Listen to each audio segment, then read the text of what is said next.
Kenapa tak tidur lagi, ha?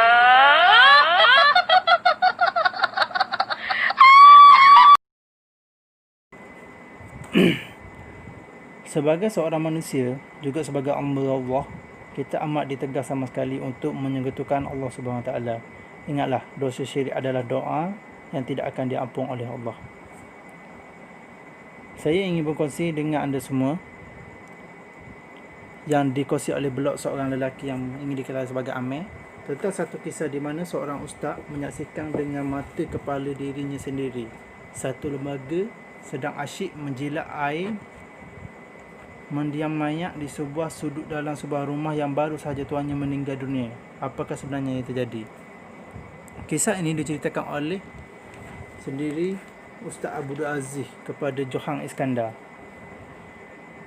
mengenai seorang nelayan yang gara-gara membela hatu raya bertujuan membantu setiap pekerjaan harinya ke laut menangkap ikan sebelum ditipu penyakit misteri yang berbulan-bulan.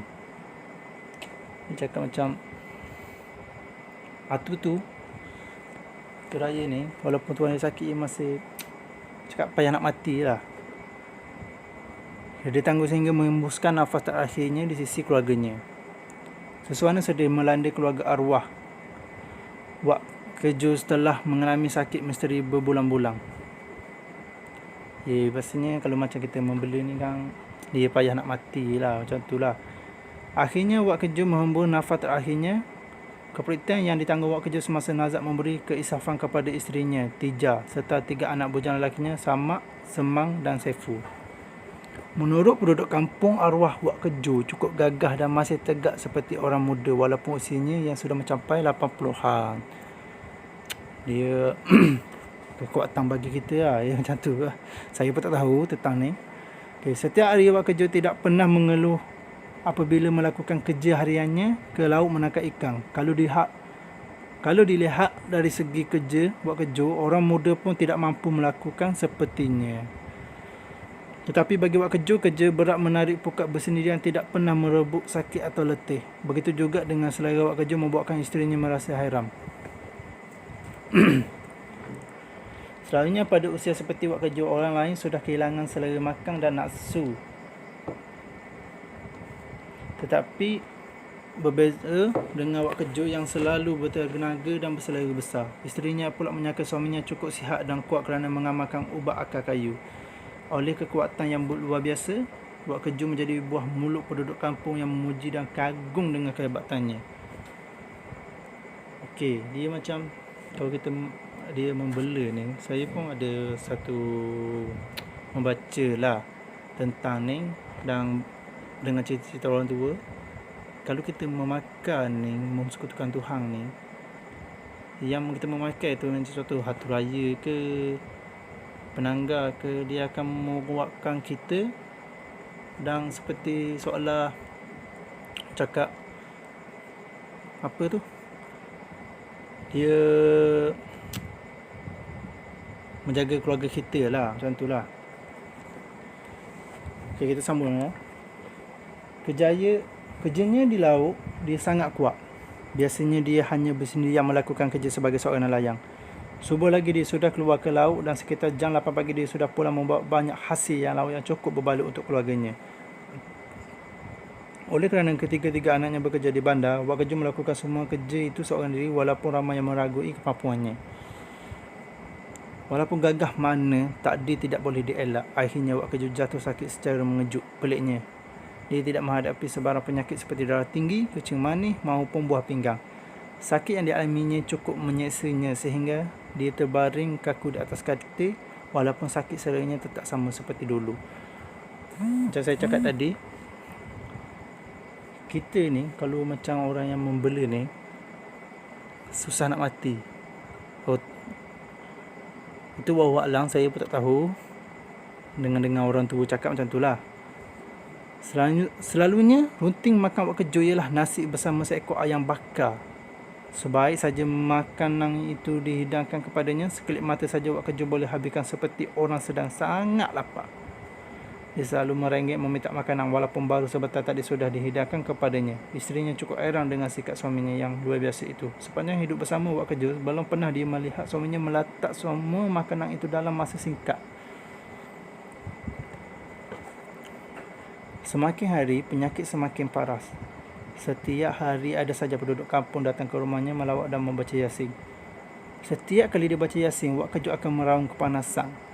Berapa orang doktor pernah datang ke rumah Wak Kejo untuk merawat penyakitnya, namun selepas diperiksa mereka berkata Wak Kejo tidak mengalami sebarang penyakit. Heran? Mereka percaya Wak Kejo mengalami penyakit tua. Semakin hari mukanya semakin pucat dan hitam seperti kepanasan cukup mengerungkap. Kita tidak tahu apa yang berlaku daripada Wak Kejo.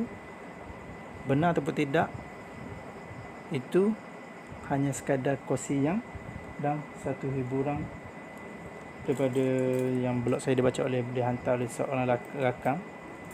Saya pun tak tahu dia ambil blog ni, cerita ni di mana.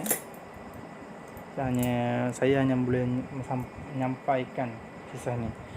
Kita sambung pula. Isteri dan anak-anaknya tidak sanggup melihat penderitaan yang dialami Wak Kejo. Akhirnya mereka memanggil Ustaz Aziz yang tinggal di kampung sebarang untuk membantu masalah itu. Dan berapa lama Wak Kejo sakit? Mak Tija tanya Ustaz Aziz yang duduk sebelah suaminya. Ada 5 bulan. Macam tu lah cakap.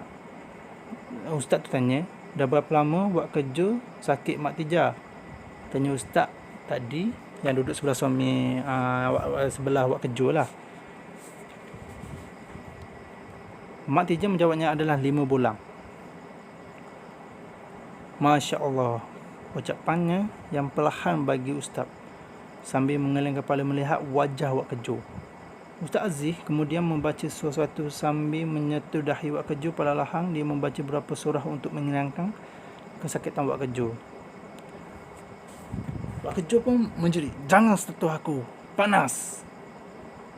Sebaik saja Ustaz Aziz menyentuh dahi dia tadi, dia marahlah sentuh dia sebab panas. Dia cakap macam tu. Berapa orang penduduk kampung sedang membaca Yasin dan nada yang sedang duduk di ruang tamu. Wak Kejo tersetak mendengar jeritan kuat Wak Kejo. Walaupun Wak Kejo kelihatan nazak, tapi suaranya amat kuat bertenaga. Ustaz Aziz dan merasa kelainan suara yang dianggap bukan suara Wak Kejo. Agak-agak suara siapa lah tu.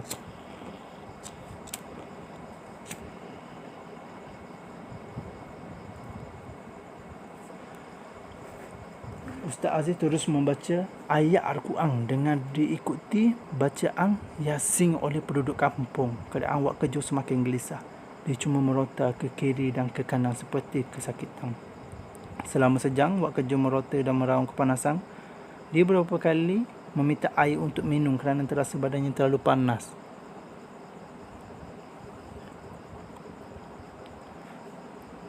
Okey, macam dia menceritakan, orang cakap apa ni, dia selalu minta air lah sebab badan dia terlalu panas. Sebab mungkin dia terdengar orang baca Yasin ataupun ustaz tu membaca Al-Quran. Begitulah ceritanya. Akhirnya tanpa disedari Wak Kejo menghembuskan nafas terakhir. Tiba-tiba saja badannya yang gempak bertukar menjadi kuruh kering seperti sudah lama meninggal dunia. Ini ada melibatkan satu kisah tu yang saya sendiri yang lihat. Dia umur dia lebih kurang 80 lebih macam tu. Dia sudah meninggal lama. Tapi siapa yang mengkawal jasad dia tu? Itu wallahu alam, saya pun tak tahu cerita penuh, saya hanya melihat saja. Mak Tija, Wak Kejo sudah meninggal dunia. Ustaz tu sampai kepada Mak Tija lah. Panggillah tukang yang mandi mayat segera. Jangan lengahkan lagi. Mayat arwah perlu dikebumikan segera. Bagi tentang persoalan Ustaz Aziz tu tadi lah. Sementara menunggu tukang menjadi mayat itu tiba, mereka membiarkan jenazah arwah Wak Kejo di ruang tamu rumah itu. Memandangkan hamper masuk waktu isyak. Semua tetamu kena turun dari rumah ke surau tidak jauh dari situ untuk solat isyak. Selepas solat isyak, jenazah awak kerja dimandikan dan dikampang. Jenazah arwah kemudian dikebumikan di tanah orang Islam di hujung kampung pada malam tersebut. Kayaknya dia sebab jenazah sudah uzur, sudah lama, mungkin dia tanam dulu lah. Selesai kebumian, pada malam itu tinggallah Mak Tijah 3 orang anaknya dan berapa ahli keluarganya kerana letih kebanyakan mereka tertidur.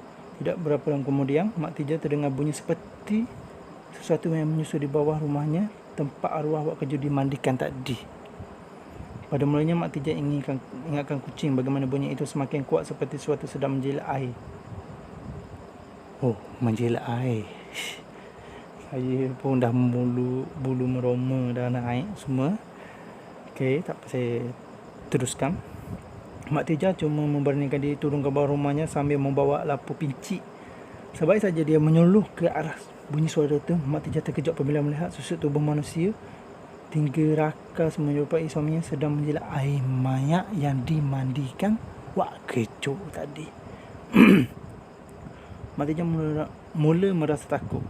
Bulu rumahnya tegak berdiri, namun dia masih menyuluh ke arah lembaga dengan berani. Lembaga itu sedang berlutut di bawah rumah. Pada mulanya, Mak Tijah cuma merahsiakan perkara itu kepada sesiapa, walaupun keluarga terdekat, tetapi kerana takut perkara itu berulang kembali, dia menceritakan perkara itu kepada Ustaz Aziz pada keesokannya.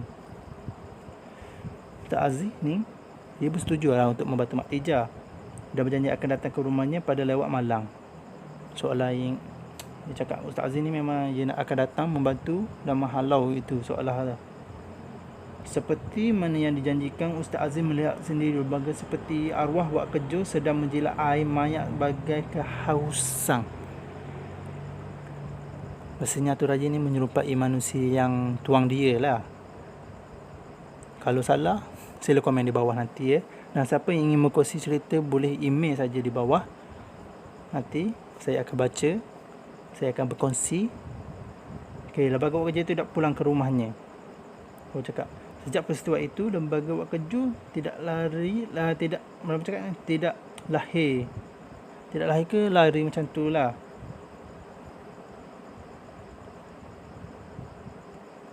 Ustaz Aziz kemudian segera membaca ayat kursi dan secepat kilat lembaga itu hilang dari pandangan mereka.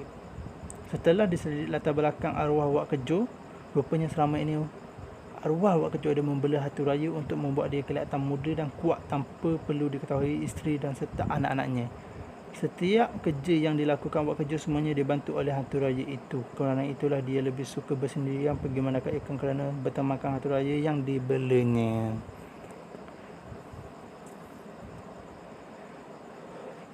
Kejadian serupa ini banyak berlaku di mana-mana apabila individu tertentu bersekongkol dengan jin atau syaitan. Perkara ini haruslah menjadi pengajaran kepada kita semua supaya dapat menghindari diri dari kejadian yang dimukai oleh Allah SWT.